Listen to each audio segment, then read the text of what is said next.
மயக்க போட்டு விழுறதா இருக்கட்டும், சுத்தி உங்கள காப்பாத்துறதுக்கு இப்ப சபரியா இருக்கட்டும், நெறைய பேர்லாம் வந்து ஹெல்ப் பண்ணாங்க. அது வந்து நெறைய பேர் உள்ள இருக்கவங்களே அத பேச ஆரம்பிச்சாங்க.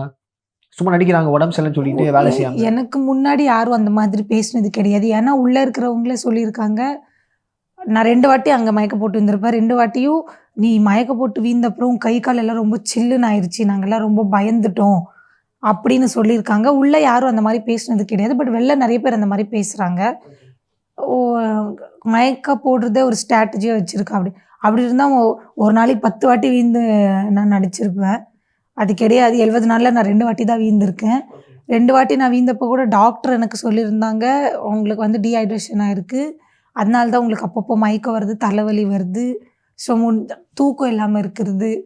ஸோ ரொம்ப ஸ்ட்ரெஸ்ல எனக்கு பீரியட்ஸ் எல்லாம் ரொம்ப தள்ளி போயி, நான் ரொம்ப அழுது பிக் பாஸ் கிட்ட பேசி ரொம்ப பிரச்சனையா இருந்தது. அது கூட போட்டாங்களா இல்லையான்னு எனக்கு தெரியாது.